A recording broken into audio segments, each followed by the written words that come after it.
I went to a very diverse school, but definitely the smarter classes were very more white and Asian. And there were very few Black and Latino kids in those classes. I was one of them.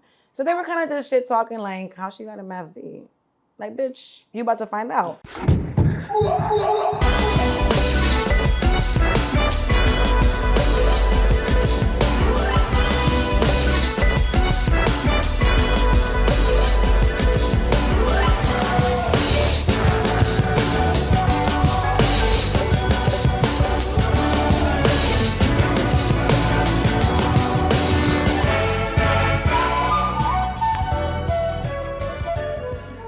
What's going on, everybody? You are now tuned into the smartest guys in the room. It's your boy O. I'm Jeff. And I'm Big Just. And we are very excited, Yes, as usual, monumental. to have, this is a monumental, a legendary episode. It is the 10th episode. Officially, it's the end of our season. We're calling it out. So this is no longer an evergreen episode. You can now you got to watch them all in order. But this is a legendary episode, not only because it's our 10th, but because we have a legendary guest. Let's give it up for stand-up comic, writer, producer, actor, Glorelys Mora. Give it up. Nice when people say my name right. Oh no, the white people, we know. The white people are starting to like, yo, how do you say your name? That's how you know you're getting closer to things. Like, how, is it what? Yesterday I did a show and they were like, can you voice note me how to say your name? It's like, me? So it feels nice. It feels nice. But yeah, like I've been doing a lot of work. I'm tired. Yeah, you named the whole bit. I'm tired.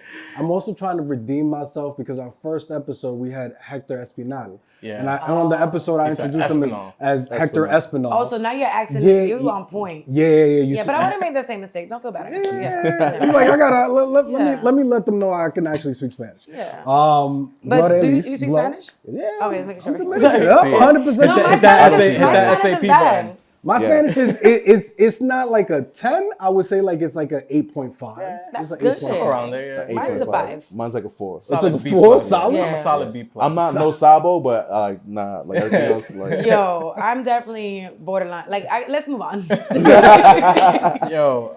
Well, thank you again for joining us. I know that it's been an incredibly busy week for you. Yes, but I'm here for you. I chose to be here. I was like, we appreciate it. Yeah. We appreciate it. I reached out to you. Yeah. So yeah, I chose to be here. I was like, I gotta do that. I'm a fan of the podcast. Oh man. So I wanted to be here. But also, you didn't reach. We spoke. I know. you were actually on a list that we had. God, so you were shortlisted, my friend. So we're on the same wave. That's fine. But then what was funny was we had you on a list. Our producer put you on a list. Then a couple of people hit us up. Yo, you know who you should talk to? Yeah, Penny. They were like, yo, you need to have Glow on your show. Yeah. Chelsea, like all of them. Oh, you know Chelsea? Yeah, I went to college with her. Yeah, Chelsea's gang. That's the homie. Yeah. Chelsea's the homie. And she's also one of those people that kind of been talking you up for a couple of years. She was my now. first friend in college. Get out of here. Are you serious? Yeah. Shout out. Yeah. Did you go to Syracuse? No. Okay. I'm a college dropout. I have no. It's okay. We'll get to that. Yeah, we'll get to that. I'm actually exploring that content theme in my comedy right now. I'll drop out of art school. I'm like the worst kind of kid. Okay, talk to me. Well, I don't want to. My parents are really upset with me. Our show. Well, in my comedy, I have phases of what's in my mind, and I just started. So I'm like dating again. I just got out of a 3-year situationship, so I'm free. Man. Congrats. Thank you. I got my brain back, but it's gonna be gone. But like no rest. Like, are you resting? No, are you taking a pause? I want to take a pause, but men, when they see you happy, they're like, I must destroy that. You must fuck it up. Yeah, like I went to a party. I'm like, you know what? I feel good again. Like I have hobbies. I'm like refining myself. And this guy was like, yo, whatever. We met at a Tokisha concert. That's it. That's it. That's a love story right there. You met at a Tokisha concert. And I keep saying, I'm gotta stop dating Dominican, man. He's Dominican. I'm like, what? Glory, please. We can't do this again. That's what they all say. But he's so funny. And so I'm like, I don't know if I want to be with him yet because I'm like, I want to be single. But let's see, we could put him on the list. Like you guys have me on the list. And see what happens. Let's see if he moves up or down. On the callback list. But but then I'm getting to know him and I'm trying to, you do like your personal background check, like, oh, you got a job, of course. you go to college. And he tells me that he dropped out of college like a week in. I was like, okay. Wait, He dropped out of college. A week into college? Yeah. Or a week into, A week he was into talking to college? him? Yeah. Oh, it really wasn't for him. Yeah. Oh, I It was understood like a week into y'all talking. No, I no, no, I was like, oh, that's okay. No. God damn. No, he dropped out of college. He's like, I got my syllabus and I was out. He drops out, and I'm like, it's like I've Back never, and front? Oh, God. No, I've never dated a much. guy that didn't go to college. Like No, that's- like after I graduated, obviously, had a life. I've never dated someone that didn't go to college, and now like I'm talking about that in my set because he'll say things like, "Oh, I don't like when you use big words," and I'm like, all I said was, "How do you decompress after work?" He's like, "I'm not a chicken." I know he's just joking. Not a chicken, bro. But I'm like, I know that I like you, but I have to put this in my material because now this has become a thing for me. I'm not gonna call you out, if things work out. son. But I'm like, so I just go through phases, and right now I'm really exploring like what that means, especially for us. Like it's like everyone tells us to do, like a lot of my comedy is a result of everyone telling me to do like go to school, get a job, and then not working out. Yeah. So I was like, everyone can suck my dick. Yeah. I am. That's why I quit my job before I started comedy. I told my boss suck my dick. like figuratively or like? I'm dead ass. Oh, you dead ass is like. It's kind of like a long story, and I know we're on a podcast, but it's really long. But I was consolidated. I was working in marketing before I was in comedy. So in that field, I was one of the first women of color. And like now there's more opportunities, but it was very a culture shock for me. So I took a lot of hits of like, okay, am I being sensitive or is this racism? And it probably was racism, It was but racism. I try to get my job, so let me like move on. But it just, when you got after like back to back to back at every agency I was at, I'm like, yo, like this is really toxic. So I finally was working at an agency that I really liked. And I thought I had, my boss was a queer. So I thought, oh, he's my ally, whatever. And we were just talking, like, I'm an astrology girl, so we talk about astrology and tarot cards. Like, oh, every time we do our one-on-one, I pull out a tarot card. So I was talking about Mercury retrograde. I'm like, oh, people got to add it to the meeting today because Mercury retrograde as a joke. In that job, I became the president of the ERG group. I don't know if you guys know what that, like, when Employee you resource group. Yeah, so I was the president of the Latino ERG, and it was the first time I was passionate about event planning. That's where I learned the skill set of putting shows together before I knew I was learning it. So I was working with BuzzFeed and these companies, and I was bringing all these Latinos and tech together. And I was really passionate about it, but I guess my boss didn't like that. So he's like, when you come back, I went to DR for like Labor Day weekend. He's like, when you come back from vacation, I need you to really get your head in the game and stop, prioritizing adelante and also mentioning Mercury retrograde in meetings. And the Mercury retrograde shit sent me to the room. Because I was like, that's wild and necessary. That was private. Yeah. Okay. And then you CC the SVP, the VP, everybody in the email. Yeah. Like it was like he threw me completely under the bus. And after everything I had been through, after all the work I put in, I was like, you know what? You can suck my dick. Yeah, you got 2 weeks to replace me. But then I realized, I don't have a job anymore. Like after I said that, You definitely got to tell somebody to eat a Frank for that. Like, no, that's crazy. no. It wasn't just him. It was that everything I had been through up to that moment. I was like, I'm gonna lose my mind. I'm gonna slap the shit out of somebody. Yeah. So I told him to suck my dick, and I was unemployed. I was making 6 figures at the time. I was like, and I felt really bad because it's like the dream. Like you're supposed to make 6 figures. Yep. You made it, and I was like, I fucked up everything I worked hard for. So when I was unemployed and broke, and I guess more broke, whatever. This hilarious. I was like, I do so much for everybody. I've been working at these companies. I've given them all of my everything, my IP, my thoughts, my ideas, and I don't have shit.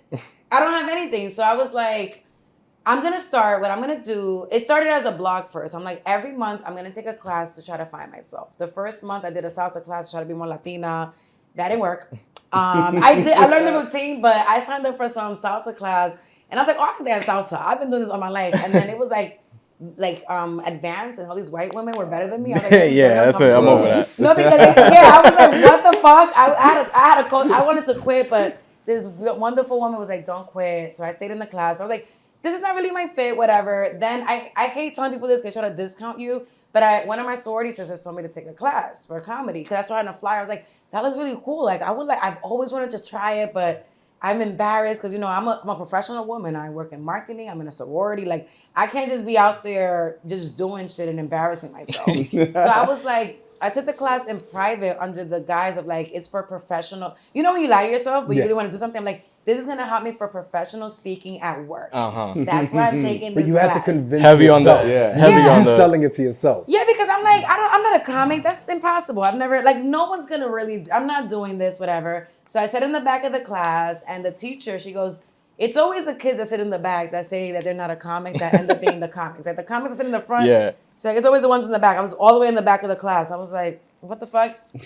So I did the class. I wanted to make sure that it was a safe space of like, if I'm funny, I will try this thing. But if I'm not, I'm gonna politely bow out and nobody will ever know. So part of the class is you take like a graduation class, and I put the video on YouTube, and then I started getting booked for shows. I'm like, guys, I'm not a real comic. I always, you know Rachel La Loca? Yeah. She has a show called Hilarious. So she asked me to be on her show. I was like, this is before, like when you're not an entertainer, like you're really, you know, I'm like, hey, I'm not a comedian. I don't want to do your show and like ruin this thing that you worked really hard. So you're going up first. I was like, I don't want to ruin your show. So I did the show. I invited all my friends, and I just got the best reception. And then from the way comedy works, like once you're on stage, somebody likes you, just keep going and going and after going. it's momentum. Yeah. So it wasn't until the pandemic that I stopped. And anyways, what was the question? let me hit you with this question. So you said you learned this, like a set of skills from your last job. Yeah. So you were able to transfer that to like your comic? I had situation? to because I was unemployed. Then after I quit that job, I was unemployed. I got another job, and I was working in pharma. I was marketing for pharma. I was making 6 figures again.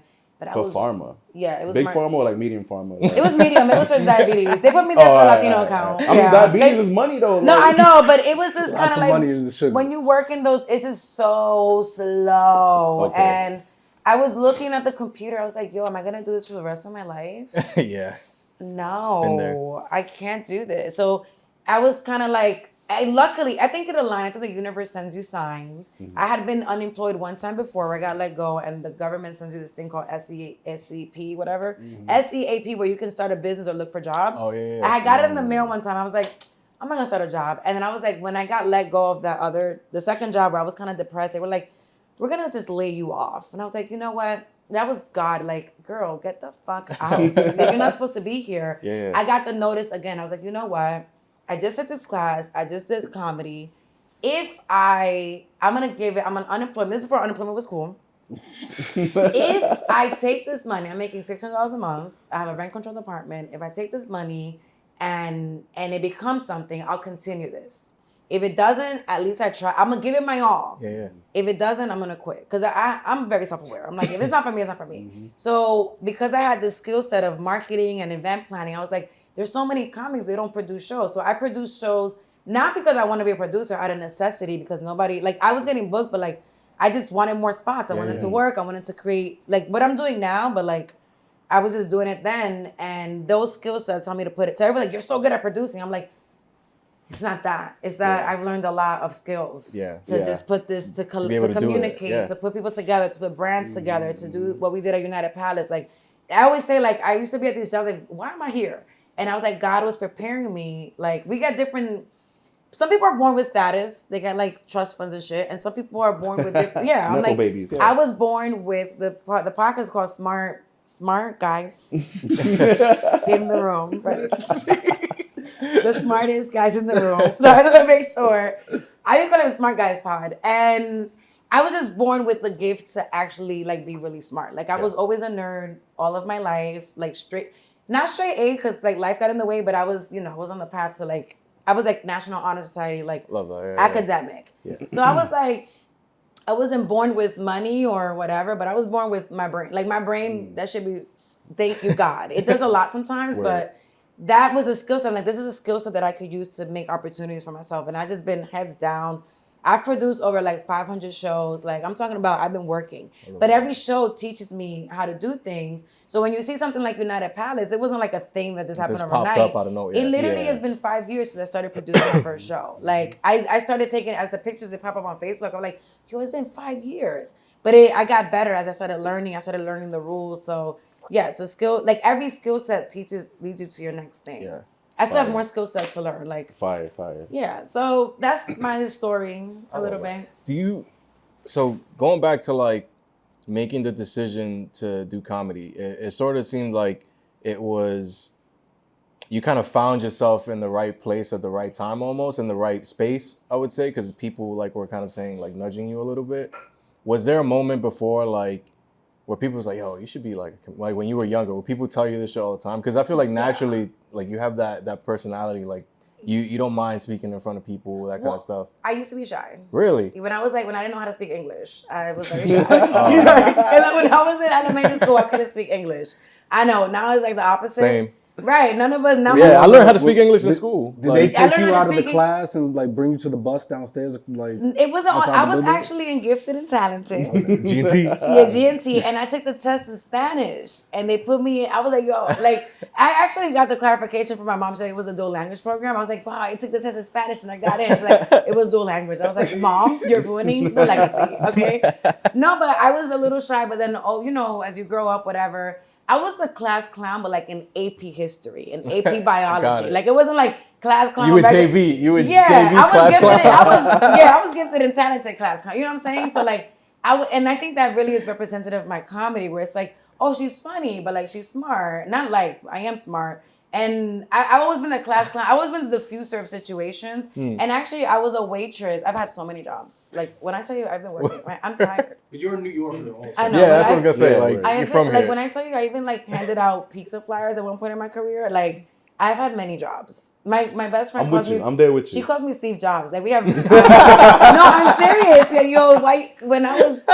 When I was unemployed, I was always working. She's like, bitch, you don't got a job. I'm like, yo, there's always work to do. Yes, You know what I'm always. saying? Like I'm like, see, I was Yes. doing like a whole career day like tour with no job, but I was a waitress at this restaurant downtown, and I was hosting. I was like, hey, welcome, whatever, and I made a joke, and she's like, oh, you're self-deprecating. It's like, bitch, what? This is before I knew, back to those big ass words that my new man won't let me use.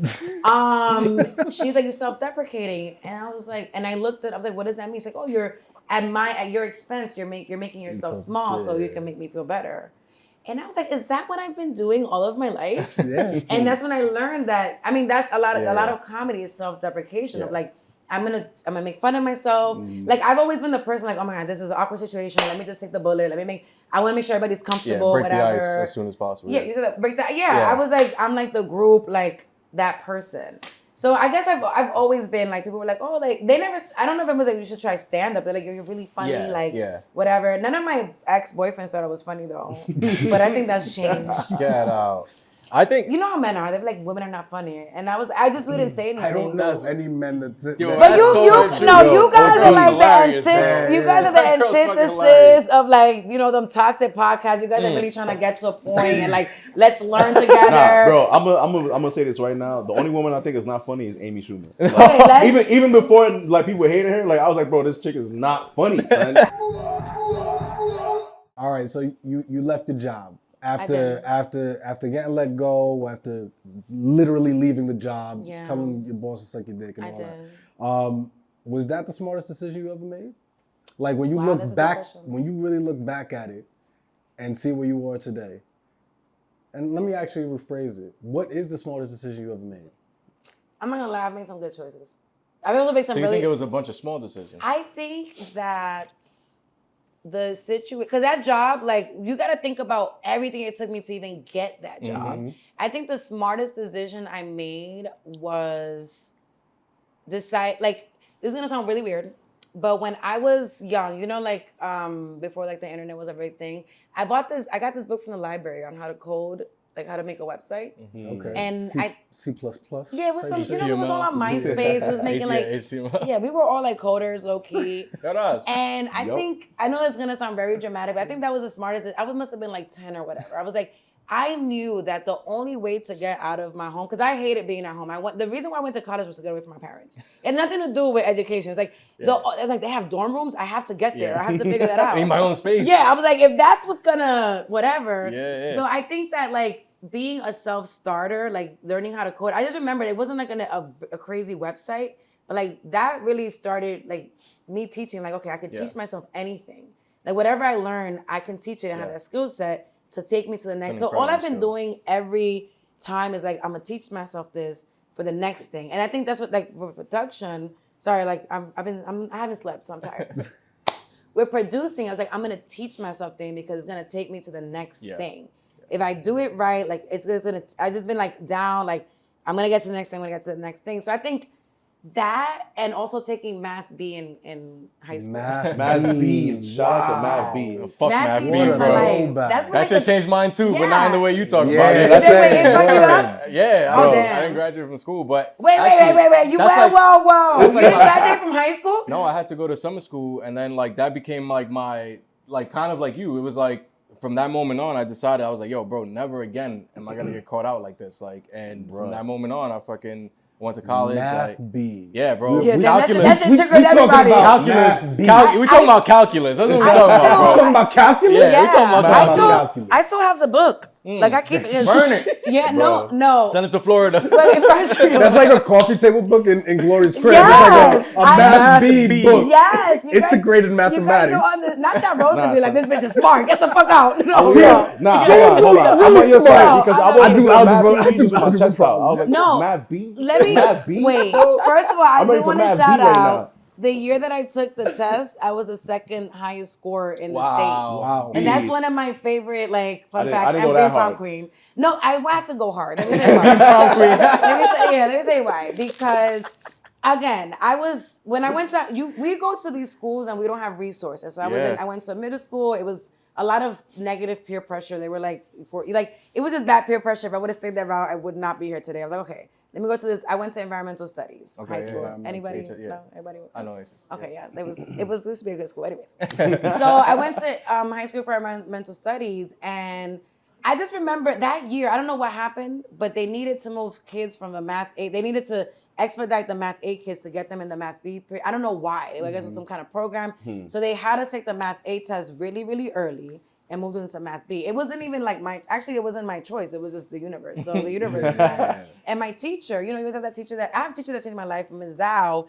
I was in that class. She was so nice. And I just remember being in that class. And I said I was going to talk about this, but I've been talking to everybody about it.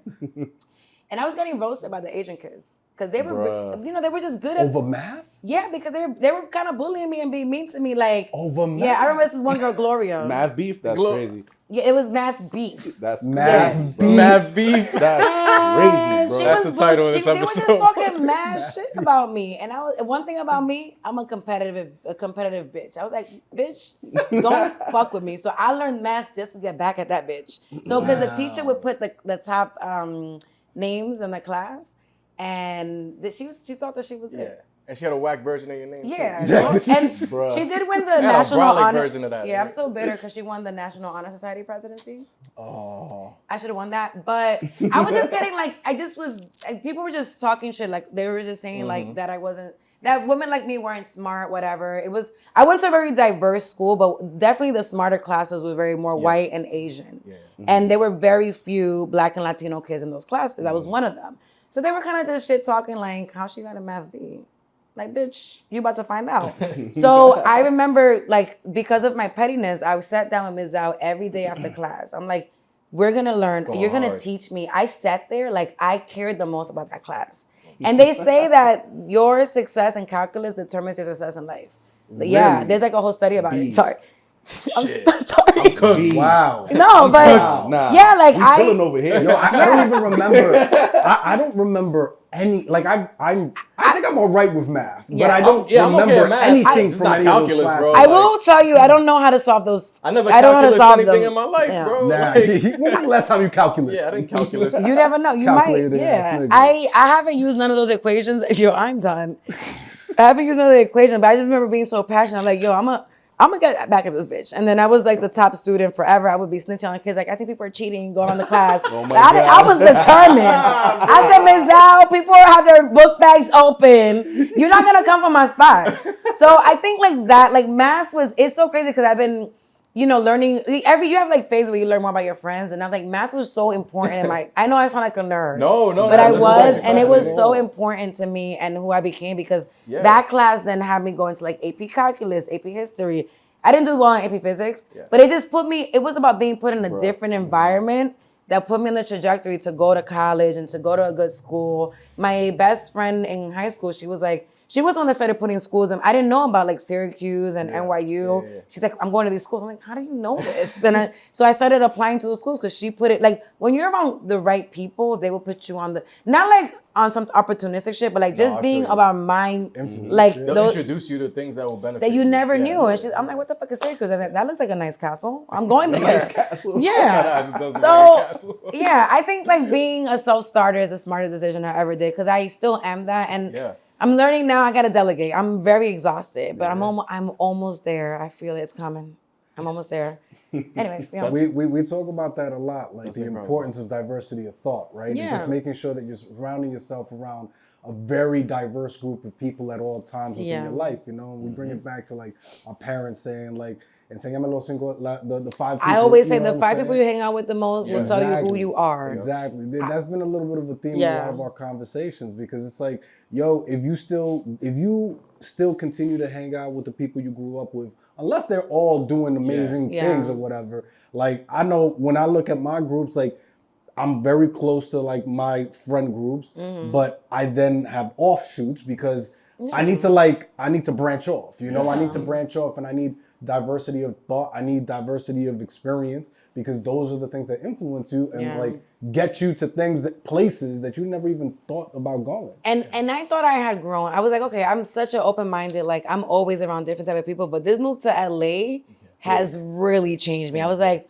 oh my God, the world is not what I thought it was. Like it is. So I'm like, I'm very meticulous about the people that I am around because I don't want to be around people that are not trying to be, you know, the successful and smart and like just genuine people. So I'm like, I'm very picky about who I spend my time with. Like, I don't just pick up anybody's phone calls. Some people be calling me like, I don't know who told you could call me, but I don't want to hear. Like, I just don't want to talk about the things that you're interested in. Sometimes when you go and you sit down at a table, people like I'm fine. Like sometimes shade room conversations come up, but like me and all my friends, we're always talking about progress. Like we're talking about how can we make the community better? How can we really become like every day those conversations, me and Sasha have those conversations daily. Obviously, we have like other convos, like we be sending memes all the time, but like we're really, we're very serious and passionate about Dominican representation in media, in Hollywood, and with the show that we're doing. So I'm like, obviously, I have moments I need little break. I mean, let me go see. If I party with you, then that's when I take my little breaks.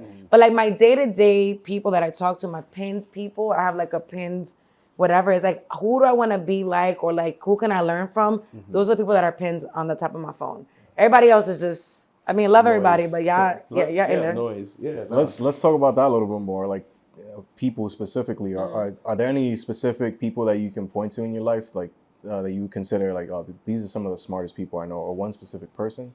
I feel like my dad's really smart, but you know, sometimes I feel really heartbroken by the experiences that our parents couldn't really.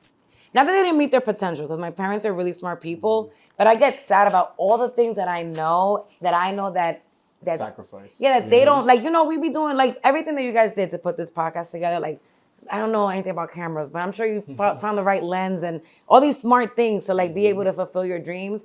It breaks my heart that I'm like, okay, I know my dad is so smart, and I wish I could teach him these things so that he could have been, like, an executive or whatever at a marketing agency. He would have been so great. But he has a business, so he's a great man. Like, but I think my dad's really smart. He's always been very like, he's a Taurus. A tourist? Like he goes around the city? No, he's a Taurus. Oh. So Taurus people are very like, let's get the work done, heads down. He's always the one that's like, stop quitting your job. Like, he's always like, quédate en el trabajo. Like, I'm like, Dad, you don't understand. I think my mom is really smart. I'm doing, we're working on like this behind the scenes of Morir Soñando. And the project kind of became this kind of like love letter to our parents. And I was like, you know, one of the things I want to start doing is interviewing my parents and my grandparents and just to have that footage.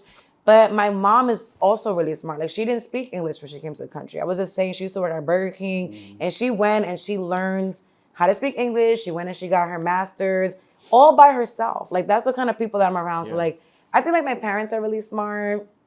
Obviously, Oprah, mad smart.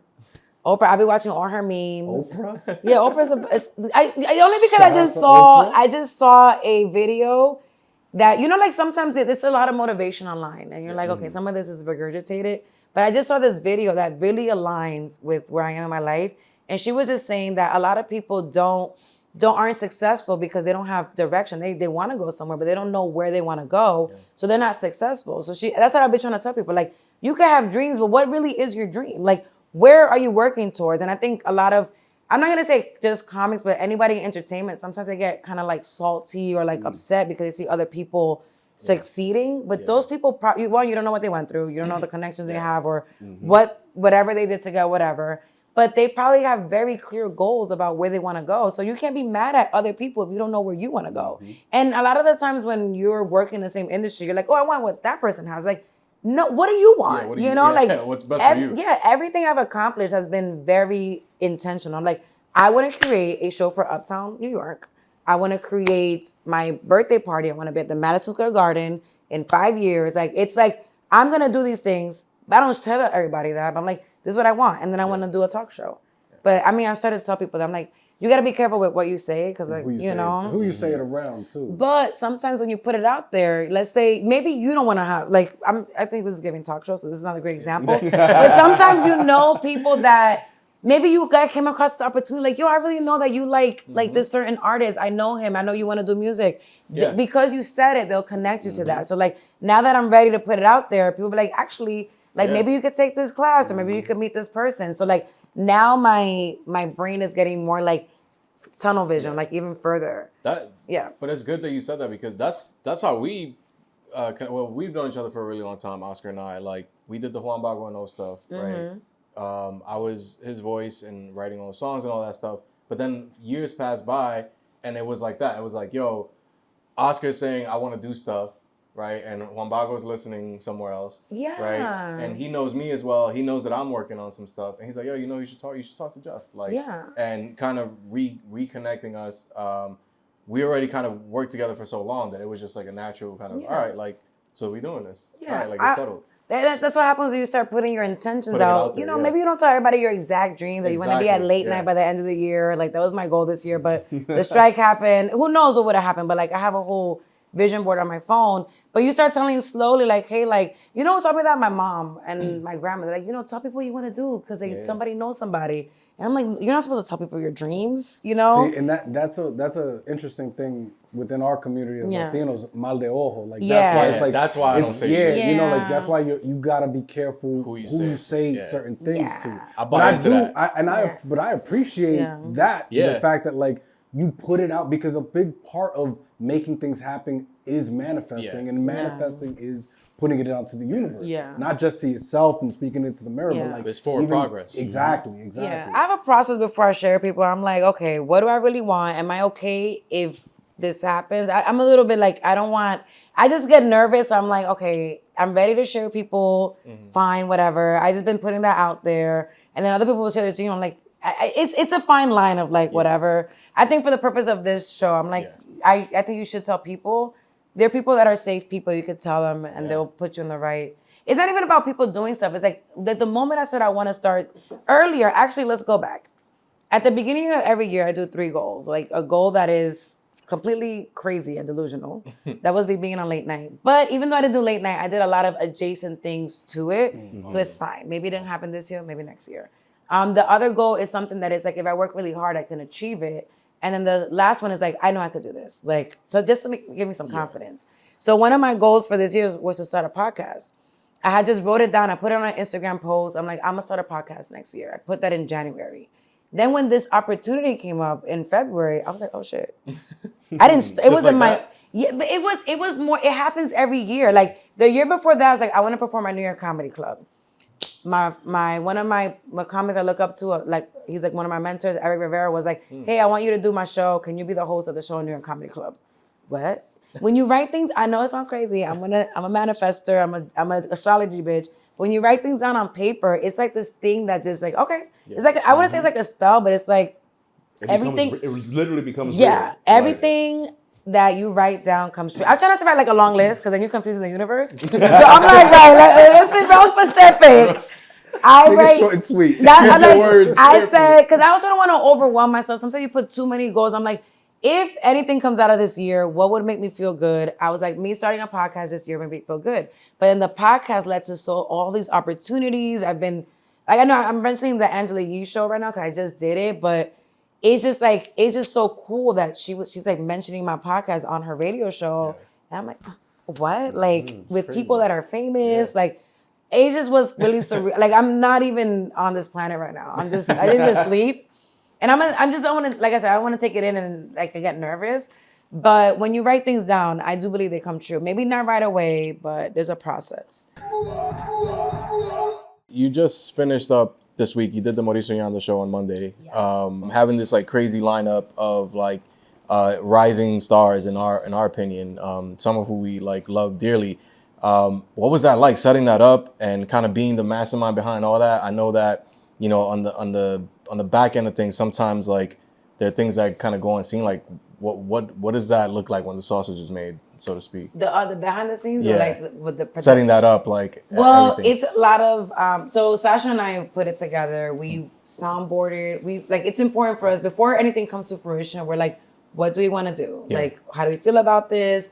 So last summer, what year? This is 2023. Yeah.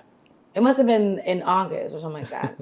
I know, because I'm already in the scene. So like part of like why it takes, everyone's always trying to rush their process, but it takes time for you to actually like, there's so many pieces of information, but once you're in the scene, you're like, oh, I know New York Comedy Festival happens every November. What do I want to do this year for it? So I was like, I want to be at United Palace. There's no reason why I shouldn't be able to do that. Yeah. So I was like, I know people in the community. I was like, Len, I'm going to call Len. And I'm like, look, Len, I want to be at United Palace. What can we do about That's this? the right first call to make. I know you know somebody. Yeah. And at the same time, because when you write things down and you think about it, he's like, yo, the CEO actually wants to start doing comedy programming. I'm like, let me tell you something. If you want it to be done right, I'm the only person that could do it.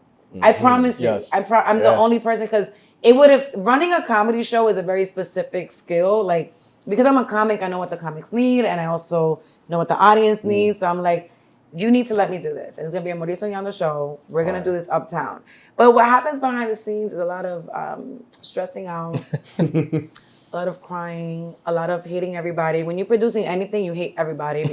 Not like the people that are buying tickets, but you're like, nobody knows what the fuck they're doing. Like, we just always be arguing, and we're like, what are you know, like, but in a productive way of like, what are we going to do? Whatever, like, who's taking what? But it took a lot of planning. We wanted to make sure. What was important to me, especially as a Dominican American, is that sometimes I don't feel like Dominican enough. I know it sounds stupid. I have a joke about a Dominican and process. It's not. It doesn't. Yeah, I think. Yeah, you said what? It doesn't sound stupid at all. Okay, so I have a joke called Dominican imposter syndrome. So I was like, okay, I don't feel Dominican enough because some of my experiences, I am a little bit more assimilated into the American culture, why they call me a gringa, whatever. Okay. But it's not my fault. Like, y'all told me to go to college, so I did the whole thing. Like, what the fuck? So when you come back, you're like, you're weird. I'm like, why? Because I use the word decompress. What? Like, he is pissing me off. So I was like, it's really important for me, one, to show the industry, like, these are already comics that are established. I'm like, you're already booking us. Yeah. And everyone on the lineup had a Netflix special, a Netflix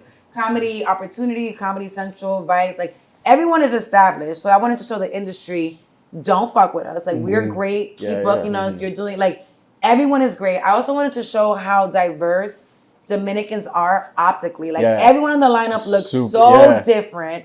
And it made me entire spectrum, it made me so happy. And then in person, everybody was talking about something completely different. Like, we're not a monolith. Like, we all have different experiences. So I was like, and then sometimes I'm just gonna be honest, like when I come uptown to do shows, it's just harder to like really get people's attention, and everyone is like, comedy is still a new experience, I think, a little bit uptown. Like, there are obviously people that have like love comedy, but the environment of like, hey, I want you to hear these jokes that I wrote. Sit down and listen to the show. Yeah, because everybody want to be a comedian. So I was like, the only way this can happen is if I get on stage and tell everybody to shut the fuck up, we have a comedy show. But everybody that comes out, like they know the experience, they know what to expect. Like, they're like, okay, I really want to see these people. You see them online now, like the algorithm has been favoring comedy. So it was great for people to like, I've seen these people online. Like my sister was telling me how that her friend was like, oh my God, I've seen Sasha and Dee online. Like, I got to see them in person. So there was so many math equations, again, math B, that nobody sees that came together for that night for it to be really special to everybody, to the comedian, to the venue, to the producers, to the audience.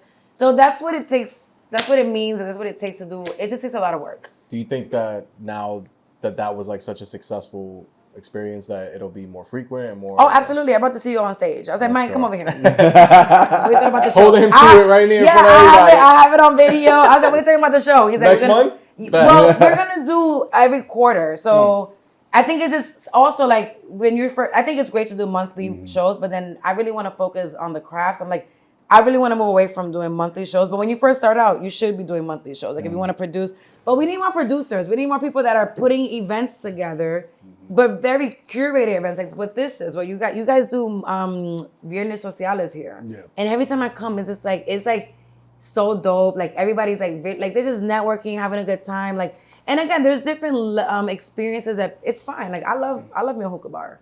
I love me going to Papacitos and drinking with my friends. Like I will be there, but it's also like, let's also have environments that are just, this is for comedy today, you know, like, because then it helps the artist feel comfortable. So sometimes when I come uptown, not even just uptown, whenever I go anywhere that isn't like a great room for comedy, it is discouraging because I'm like, yo, I can't make my people laugh. Like, is it me? Is it the setting? Is it like the guys are like, you're not funny? I'm like, well, you didn't let me say a joke. Like I had to tell you to shut up for 3 hours.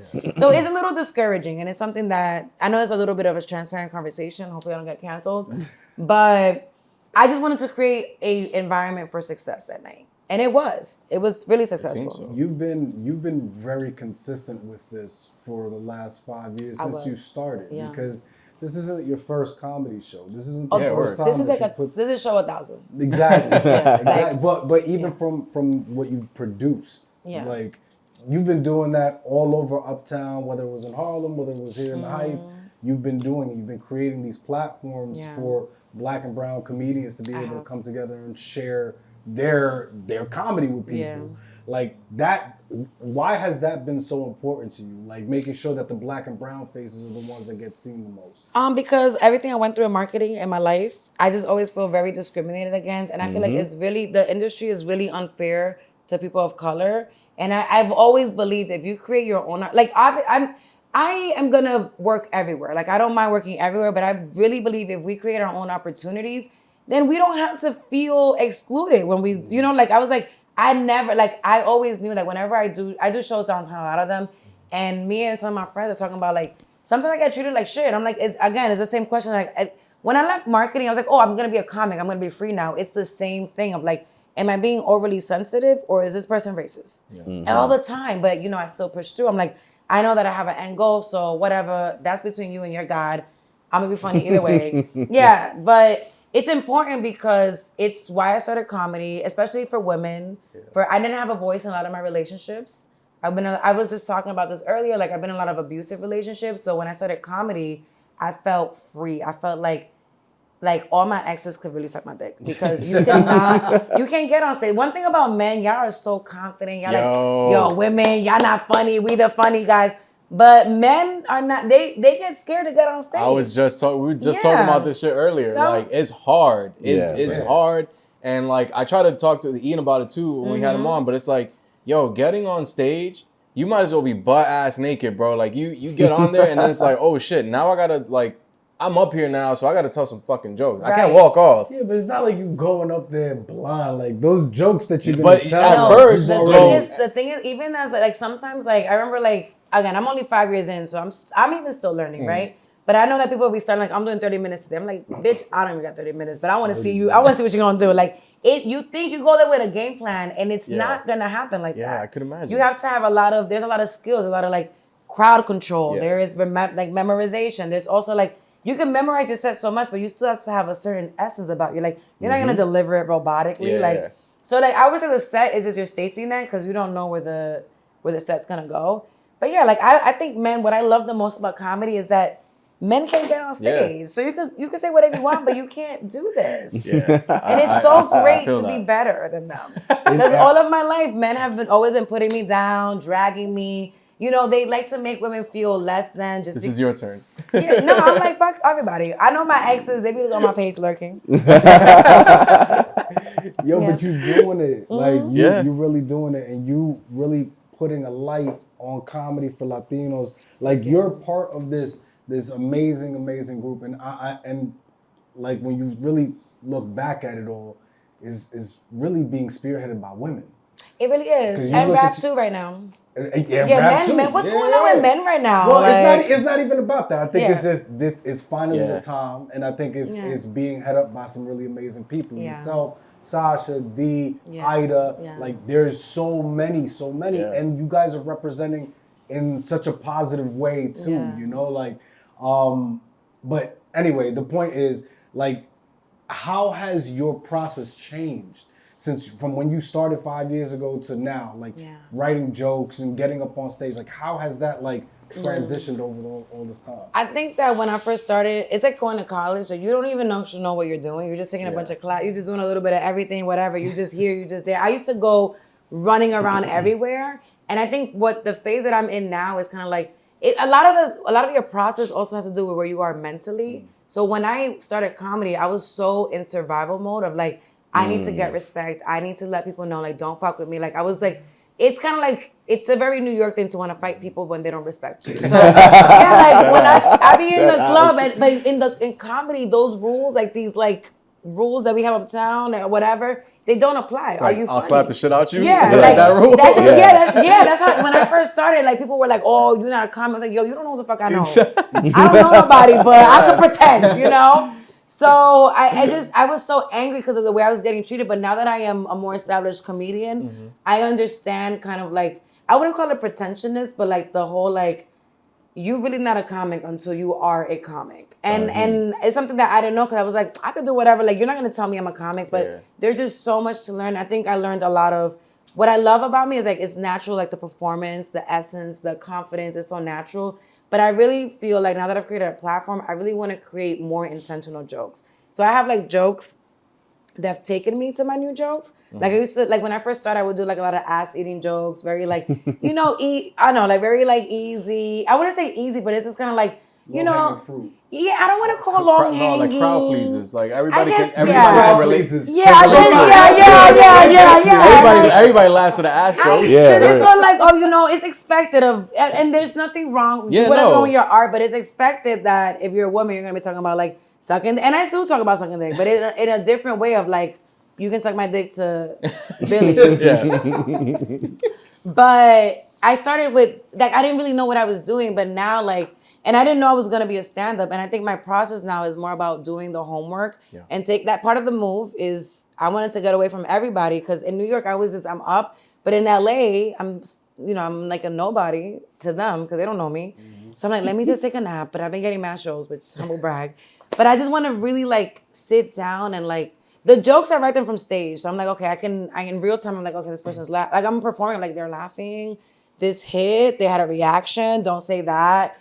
I've been saying my SAT word. I'm like, okay, that shit works. I did my credit score joke the other day. I was like, okay, nobody feels talking about that. Great, won't put it in the set. Like, so I'm learning in real time and I'll just do it. I'll just work on the joke in real time. But I really want to just actually take my time and like write it out. But the issue that I have when I write it out, I feel this pressure of like, I wrote this joke, let me say it perfectly. And it's just weird. Like, there's certain magics of stand-up that I can't figure, like it just happens, but my process now is being more organized in my stand-up. I put so much into producing and into my family, into the world. I'm like, this same energy, I need to find these themes in my jokes. So I really want to go through my set. I have over 500 voice notes that I haven't gone through.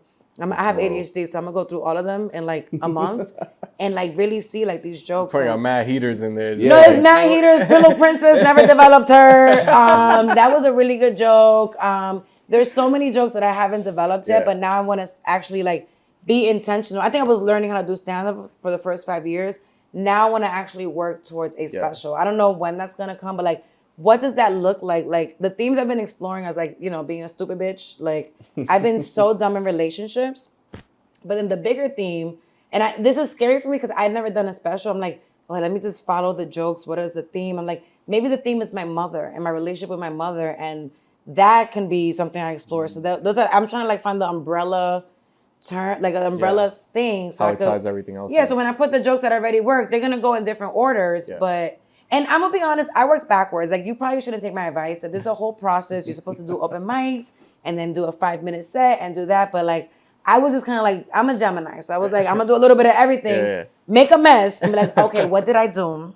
And then So that my process is chaotic. It's But not. that's dope. Yeah. Because Yeah. there's multiple ways to get to that same goal, right? I know, but some people make you feel bad if you don't have like if you're not doing by the rule. I'm like, I didn't know I was gonna be. I didn't know there were rules in comedy. I didn't know. Yeah. You just don't know until you're in it. That's why I'm like, even I'm sure when you're doing your podcast, there are things that you probably learned along the way. Like you guys are all. Oh, yeah. Well, you haven't asked me a question yet.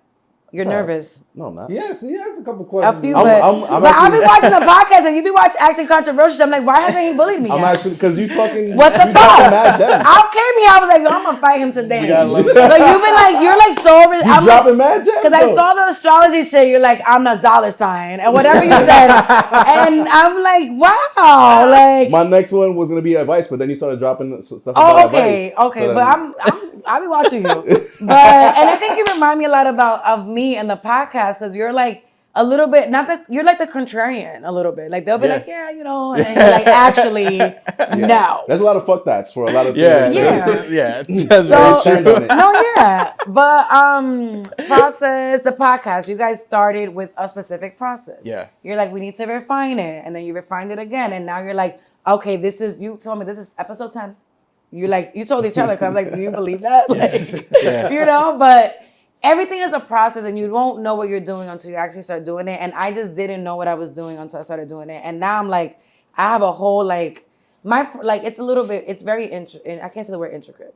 It's very intricate. Like I have a whole. I use Notion to like write everything out. Yeah, everything is organized there. I like to put tags like, okay, this is a joke about Notion's dope. relationships. This is a joke about food, and then it's like a whole thing of like. It's a mind map, so you Yeah, can it's a mind you map. can control all that shit tied to these other notes. I used to use that shit at work. Yeah, It's so I use good. it all the time. It's very. If you look at it, you're gonna think I'm a maniac. No. But yeah, like I just want to get really organized with my set because the clearer you are, like when you look at stand up, the clearer the person is with their joke, the better the joke is. So I just want to get really clear on my jokes. And what I'm talking about, sometimes, like now that I'm over my ex, I think I might drop those, you know? Now Yeah. you got room for any of the ones that For the you new date, guy, in the between. new guy. New But guy. not every guy, when I be on a date, like you put me your set, no. You're not that interesting. Every guy in my life is a movie. I promise you it's not. Yo, can you tell a joke about me? It doesn't work Yes, like I'm not the sure you wanna jokes. be there, no. Yeah, they come from like relationships, like Yeah. you know, like or like conversations. Like sometimes we're talking about something, like you go, "That's a really good." It did something to me. I'm like, so when I did the thing about the guy not wanting me to say big words, I'm like, this is gonna be a hit because who says that to somebody? I don't, you know, like it's like how you gonna tell me? And then he thinks I'm doing it on purpose to make him feel bad. I'm like, Oh this is my the way that I God. talk. He said, you keep talking about this lifestyle. Your lifestyle is different from me. I'm like, yes. Like, Who is this yo, motherfucker, bro? look, I don't know if he's gonna make it to the yo. I'm very interested. Who is I this don't guy? know if he's gonna make it to This, the finals. specimen looks like, But let's just yo. say he is definitely amused. Like he's definitely amused right now. But my mom with the recycling shit, she gonna make it. I guess it's anything that triggers a strong response of like. I guess because I didn't speak English. Like, how can you tell me not to speak English? How can you tell me not to use a big word? Like, you know? But that recycling shit with my mom pissed me off because it's like she's using the recycling, the blue bin as a trash can, but a trash can as a recycling, and you want me to know she's a Virgo. It don't make no fucking sense. Anyways. I was gonna ask you if you could go back in time and give yourself some advice. What would the advice be? I would say don't date certain people, but they gave me good material. I don't know right now because I'm here. Like I'm in this specific time. Sometimes I do regret I don't want people to feel bad, but sometimes I regret going to Syracuse because I had a full scholarship to Boston University. But I went to Syracuse because I loved the guy. Stupid. And now I got student, like I had a full ride. Now you paying monthly. But you know, maybe let's not talk about that. I'm not paying at all. I'm deferred for various. word. I've been clicking. I'm layaway on student loans. Don't talk to me about that shit. But I don't know. Like I used to regret that decision, and then I'm like, but I wouldn't be who I am today. Sure. I think my advice today, like maybe till last week. Can I do that? Yeah. Girl, you gotta get a team. You can't do it by yourself, and that's just what it is. Like I just can't. Like I literally can't do it by myself anymore. So I think that's my advice, and I've chilled out. I used to be really anal at shows, but now I'm like, something will always go wrong when you put an event together. So I stopped doing that, but I don't know. I think anything about that a little bit. Do you think that coincides or correlates a lot with the advice that you've received or that you find valuable that you've received? It's so interesting because, like, it's weird because you hear so many words throughout the day, right? On Instagram, talking every day. And there's certain things that just, like, sit in the back. I remember one time, like, this guy told me, he's like, oh, if you use Legendary, people won't know your name. And I'm like, well, that's just my... I know it sounds stupid, but, like, some people give really dumb advice. Like, I'm like, I don't know. Like, this is a route I want to take. Or, like, I remember before the pandemic, this guy was like, you need to earn your right to sell merch. I'm like, well, I got to pay rent. What the fuck are you talking about? Right to sell It's so merch? people have these made up rules about when you're supposed to arrive to things.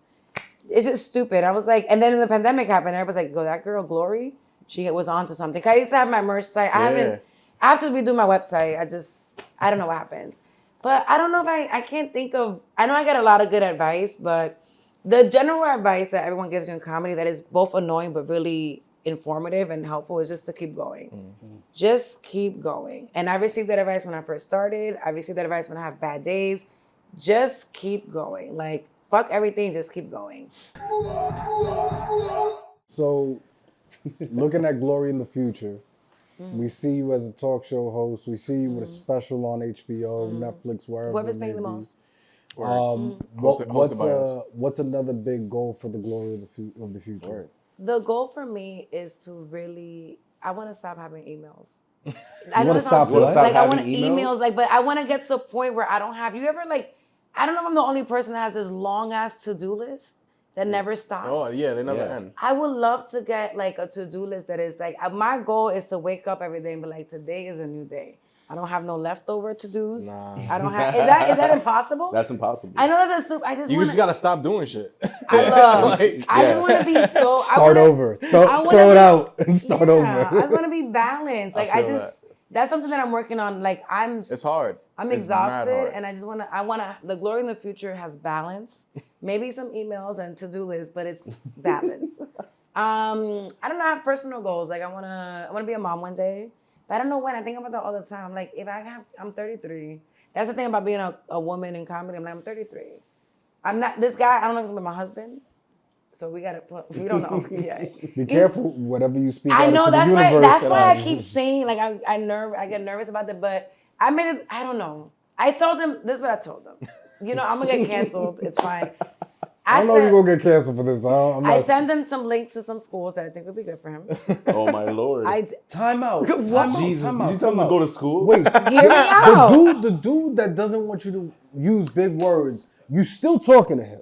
He's so charming. Bro, does he know what that means? No, okay. First of all, Jesus. he's really funny. He's so funny. I'm sorry, he's so funny. He's a twice. He's very good looking. You're saying him right now, like, on accident. And he's slaying. You OD on the low. Nah, we just fucking with you. We just fucking with you. That's why I'm so afraid to put, like, I can't put my husband on. They're gonna be like, is this the guy? Right. I'm like, no, this is a different guy. I think he says it jokingly. Nah, of course. All right, so we're gonna see you at a college graduation Yeah. in about 2 to 4 I thought years. about, like, look, I want him either to go to school or I'm like, if he becomes a millionaire, I could date him that. It's one or the other. There you go. It's only because, and I told him, he's like, oh, that's fucked up. I support you either way. I'm like, I hear you. That's really nice. I love that. But I don't want my kids to go through what I went through. So they need to have some kind of stability. Yeah. So I'm like, and that's what I want. If you cancel me, I don't give a shit.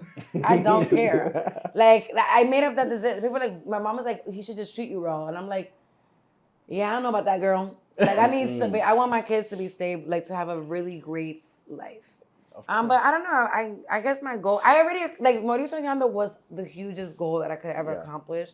I've been saying this all day. I'm like, if nothing ever comes out, God, this is wood.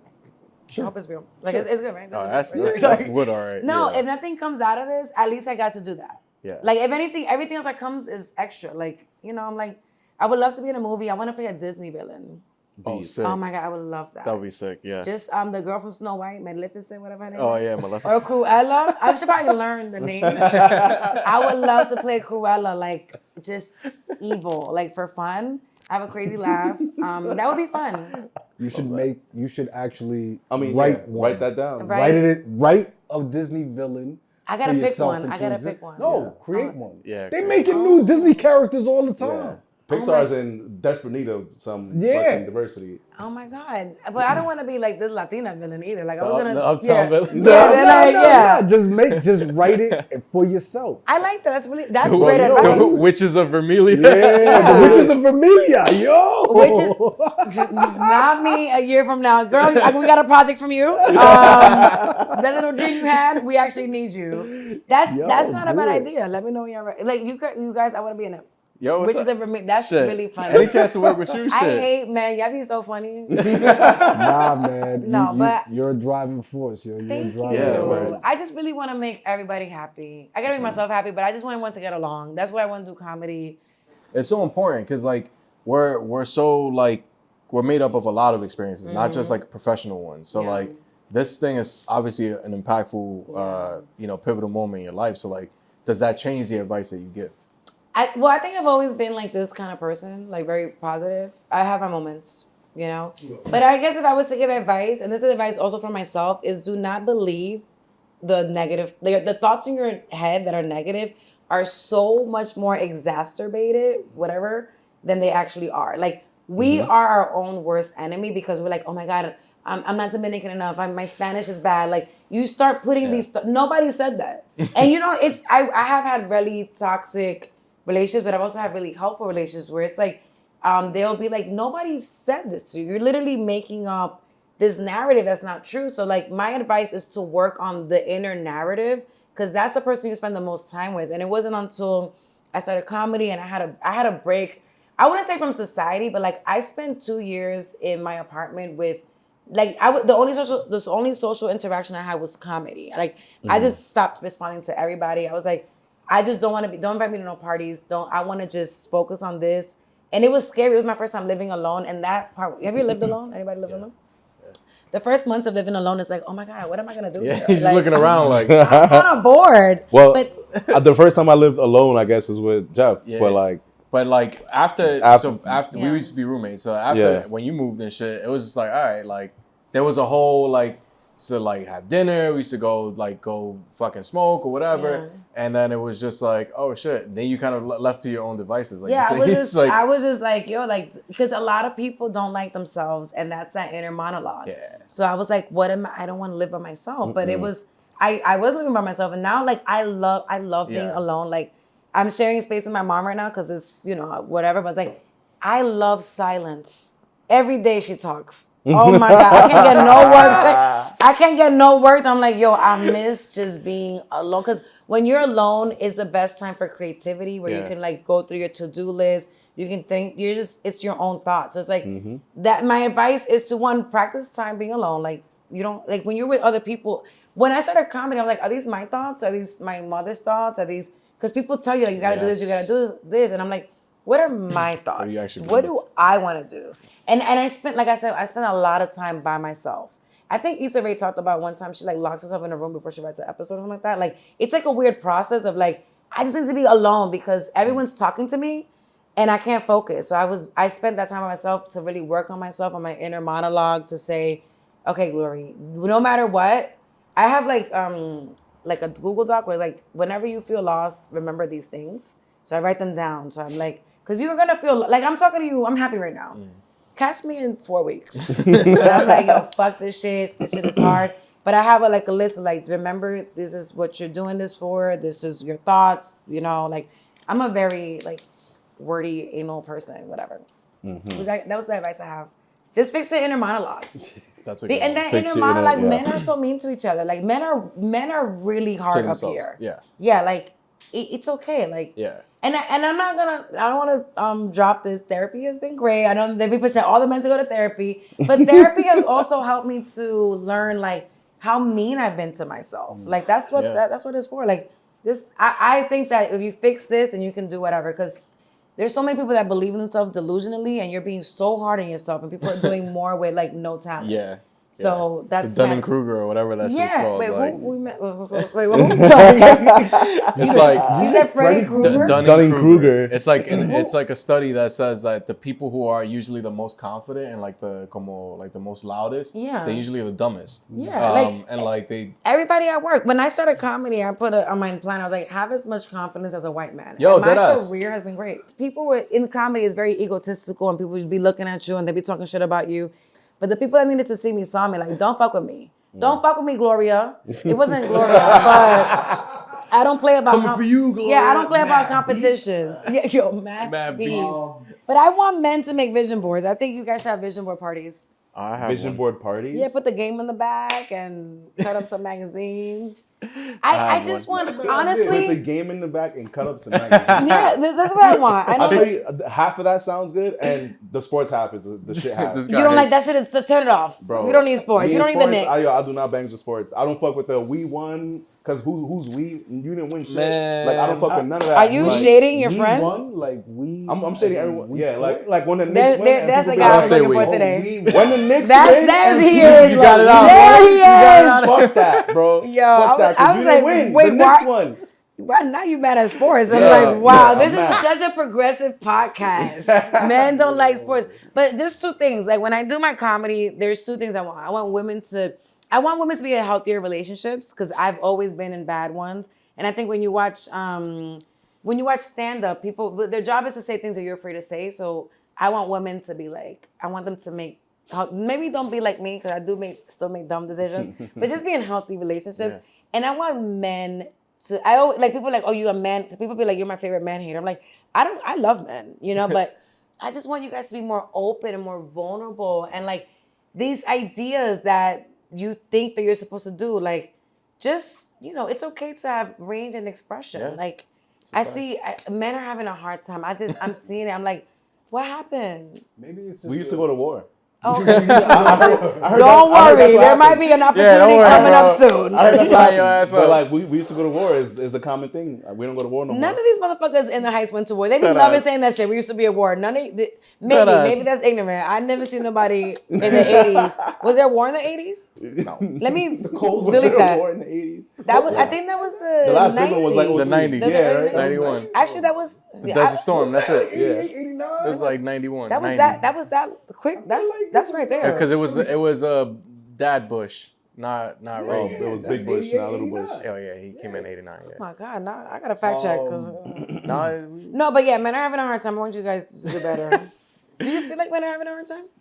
In general, yeah. Yes, absolutely. Are we Clearly. though? I think we so. taking a couple on the chin. Like man as a unit, yeah, it's pretty Down, rough. down bad, Yeah, son. son. Down bad. I think guys need to sit shit Like out for a while. over the last 5-10 years, it's been real. Just need to shit- Yeah, Sit out for a while, like, bro. Just like straight men, just straight men. Yeah, Or I just, think like, I think straight men are Yeah. having a hard time because Straight men. their identity is being so questioned everywhere. Like women, I have a lot of guy friends, and they be like, these girls want me to do this, and I'm like, I'm not trying to be that person, but like we used to put up with like abusive, Yeah. a lot of abusive behavior. I'm like, well, I'd rather be by myself than deal with Yeah. somebody that's gonna make my life worse. Like worse. Sorry, worse. Sorry, I'm just like the word. I said worse. I What the agree. fuck? You said what? One of those. Yeah, it was one or the T other, and the right? E, whatever. Like Yeah. again, I have been in so many. I'm like, I'd rather just be by myself, and I think men are having a hard time. Like, oh my God, like she makes. Yeah. Another conversation where she makes more money than me is a little bit old, like antiquated, but it's like we are Send it making over. more money. We are Yeah. more in like I love being independent, but I still like love and value the traditional relationship. That's what I want. Everybody is entitled to whatever they want.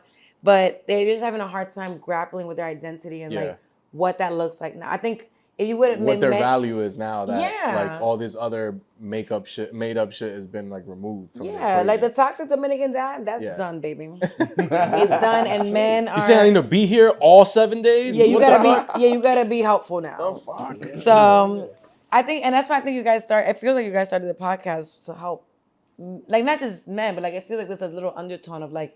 Ourselves. Because I think one of the biggest things for me, and I wanted to ask you this, maybe you can still answer it. Like when you moved to LA, I used to travel a lot for work, and every time I went to LA, I always felt different. I was like, bro, like time moves different here. Like I feel like I have more time. and you kind of said it, and it was Yeah. like, yo, like here I can slow down and like, and I feel like every time I'm in New York, I feel like I'm behind on time, like I've lost time. You're always trying to catch. You're Yeah, always trying to like catch I'm up. running late. You're always And then- 5 minutes late in New York. Yeah. Like, and always. in LA, like I didn't feel that thing, but like, is it? I guess there's a couple questions layered into one. Is like, was that the same for you? One, but also like, did it help or hurt, or does it help or hurt always in your It's process? crazy because I have a full-time job. So that, I forgot to tell you guys, I ended during the pandemic, I ended up having to get a job because I was like, okay, poverty. I gotta do not this. letting It's me not do it. cool. Yeah, it's just like I just had like I got the job because one of my first job, I met somebody there said, yo, we're hiring at this job. I know you do comedy. This job would be really great for you to balance both. So when I'm in LA, I work a whole full day. And then I have enough time to go do comedy. So like but here it's just kind of like I just don't have enough. I have enough time to work a full day, write my jokes, and go to a comedy show, go to an event. Like I've been trying to figure out the math behind it. I'm like, I don't get it because I'm like, I'm going to sleep at like midnight, which is 3:00 here. But I have enough time. Like I'm Make it all happen. Yeah, like in my brain, I'm still figuring out the math, but I really feel like I just have time. I don't know how to explain it. So I went to go buy myself some time. It's been nice. What was the second part of the question? Like, does it help or hurt? Like, It helps. It helps to feel like I have time for a social life. Yeah. To work, to like go shopping for like outfits. I've been doing that now. It's been nice to like just be I've been doing comedy with my head down here in New York that I haven't really like. I love doing that stuff. I love being, and it's kind of weird because comedy is such like a masculine kind of energy of being assertive. So I was like, this year I want to go and be pretty. I want to go to brunch. I want to have my old life back before I was a comedian. Like I was just posting cute outfits, and I feel weird sometimes because like I have all these comics, and it's like men don't know how to like be like, ew, she has a cute dress on, like she's showing her titties. Yes, I have titties, and like Two, actually. yeah, and I want to be able to sit on the beach and I'd be like, is this too provocative because I'm a comedian? Like I don't give a fuck anymore. That's you. You gotta grow up, whatever. But like I miss doing like those nice like. I have time for both to be like in my assertive energy, but also like do my skincare routine. It's a 7-step process to pick out outfits, to plan out my life. It works for me right now. And like I kind of went there intentionally to like buy myself time. I was like, I did everything I was gonna do here in New York for now because there's still so much, but like I'm gonna go buy myself time in LA. Yo, Glo, thank you so much for including us in part of your press Oh, this is run my press tour. Yeah, Your press word. tour here in New Yeah. York. I had a great We're time. grateful. No, we're super happy Yo, that bef- you were here with us, guys. And before we dip, tell people where they could find you. Oh, you can find follow me you. at Instagram, Glorelys Mora. I gotta spell it out. It's so long. GLOR. Oh, please. Oh, you guys do graphic the effects? graphics department. Thank you. I love doing this. You can follow me there. Just follow me there. I'm gonna fix the rest of my internet life later. I own the domain for legendarycomedian.com. Fire. So when I fix the Nice. website, you can find. Yeah, I own it. That's it was, big. It was part of. I'm a troll, and people were so mad that I called myself that. I'm like, I'm just gonna buy the domain, and I own it. I own legendarycomedian.com. That's huge. I love Yo, that. you gonna make Yeah. bank I off love that. I bet You it's could probably my sell it to Elon website. Musk. Yeah. You said what? You could probably tell it to Elon Musk. I'ma keep it. He could change it to some whack shit, but you could Yo, broker for mad money. No, I'm gonna keep it. It's such a fun like when you type in legendarycomedian.com, it redirects to glorelysmora.com. So I did it on purpose. That's awesome. It's very fun. That's awesome. That's You how better mad- be selling some crazy ads. No, 'cause, I have no, but people. I'm gonna start doing more of that stuff. But right now, I just have to like when the pandemic really fucked me up. So feel I'm you. still. I know that everyone moved on. I'm still catching up. Nah, actually, yeah. Yeah. It's a long ways. Yeah. So I appreciate all of you guys. You guys were really fun to talk to. I hope that I changed. I hope that. Are you gonna do pajama for Christmas now? Yeah. I'll Look send you at a that. picture. Yeah, man, Under your recommendation, No, we might fuck around and please make be some vulnerable. Wear some deer. custom Wear some smartest guys in the deers. room. Yeah, Jenny. you said some reindeers, right? I gotta see if Diddy will make some Yeah. MRFU pajamas. I like Yes. that. Yes. Well, I The had whole fun. family Thank you in so those. much. So you guys say goodbye with your names. Did I fuck that up? You guys No, say no, goodbye? we just be This is peacing it. out. This is fun. Thank This you. is the outro. Yo, Thank you. all right. Don't forget to follow us at The Smartest Pod on Instagram, on TikTok, and on YouTube. All right? Yeah, Thank wait, you, Glow. Smash Thank the you. like button. You gotta Yo, say yeah, that like and all subscribe the to all time. that. Smash. Come through. You Smash the like got it. button. Smash the like button. Yo, and just because this is the last episode of the season doesn't mean that you can't enjoy the rest of the amazing episodes that we recorded all season long. So please be sure to check them out. You can start at number 1. Or actually just go backwards. Start with Glow. Wait, I'm sorry. I know we ended. Where do you guys want to be in 5 years? Where's this podcast going to be? Oh, on TV, hopefully. Word. Well, hopefully, just say it. Like, let's TV. manifest. No, I'm actually In 5 cool years, with somebody better pay us to do this shit. I'll be like, honestly, I'll be dead happy if we're still able to do this 5 years from now and like be able to support ourselves and our community. Wherever that happens, I'm cool. Like but I think that having something that has stood the test of time and that has grown with all of us together, I think that's more than enough for me. I like it. Yeah. The Libra, the diplomat. Well, have fun. All right, people. Peace out, people. Bye. Peace.